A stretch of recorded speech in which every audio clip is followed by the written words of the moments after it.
আসসালামু আলাইকুম ওয়া রাহমাতুল্লাহ। প্রিয় দর্শক, ভারত থেকে সেনাবাহিনীর জন্য আনা হলো যে 11টি বুলেট প্রুফ গাড়ি, জানাবো এর বিস্তারিত। ভিডিওটি না টেনে দেখতে থাকুন। বাংলাদেশ সেনাবাহিনীর জন্য ভারত থেকে মাইন প্রোটেক্টেড 11টি সামরিক যান আমদানি করা হয়েছে।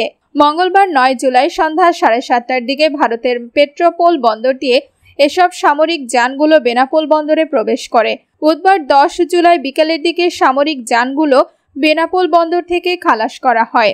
প্রতিরক্ষা মন্ত্রণালয়ের ডিরেক্টর জেনারেল ডিফেন্স পারভেজ এসব সামরিক যান আমদানি করেছে। রপ্তানিকারক প্রতিষ্ঠান ভারতের tata advanced systems limited.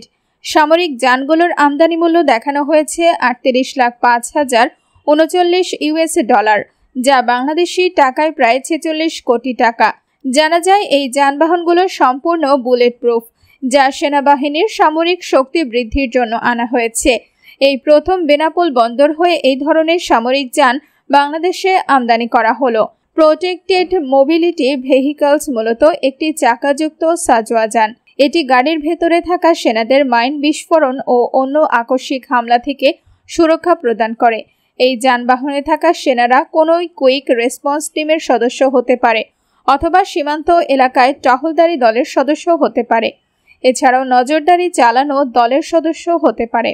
Bangladesh সেনাবাহিনীর ওয়েবসাইটে প্রকাশিত সামরিক সরঞ্জামের তালিকার তথ্য মতে দেশে এর আগে মোট 205টি মাইন রেজিস্ট্যান্ট অ্যাম্বুশ প্রোটেক্টেড যান ক্রয় করা হয়েছিল। সেনাবাহিনীর সরঞ্জামের তালিকায় দেখা যায় মার্কিন যুক্তরাষ্ট্র থেকে 50, দক্ষিণ আফ্রিকা থেকে 44 ও কানাডা থেকে 44টি মাইন রেজিস্ট্যান্ট অ্যাম্বুশ প্রোটেক্টেড যান কেনা হয়। বালফায়ার পাওয়ার ইন্ডেক্স 2024 অনুযায়ী সামরিক শক্তিতে বাংলাদেশের অবস্থান 37তম। ভারতীয় সংবাদ মাধ্যমের এক খবরে দেখা গেছে ভারত নিজে প্রোটেক্টেড মোবিলিটি ভেহিকলস আমদানি করে থাকে অন্য দেশে থেকে।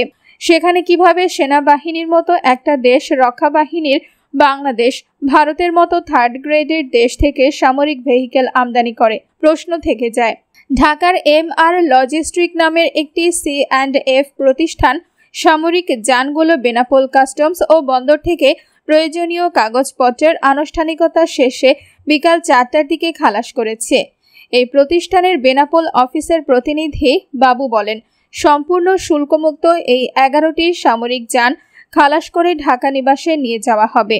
বেনাপোল স্থল বন্দর পরিচালক রেজাউল করিম জানান, আমদানি করা এসব সামরিক যানগুলো বন্দরের হেফাজতে রাখা ছিল। কাগজপত্রের আনুষ্ঠানিকতা শেষে সন্ধ্যা 6টার দিকে খালাস করে নিয়ে যাবে বলে জানান বন্দর পরিচালক। দ্রুত খালাসে বন্দরের পক্ষ থেকে সর্বোচ্চ সহযোগিতা ও নিরাপত্তা জোরদার করা হয়েছে।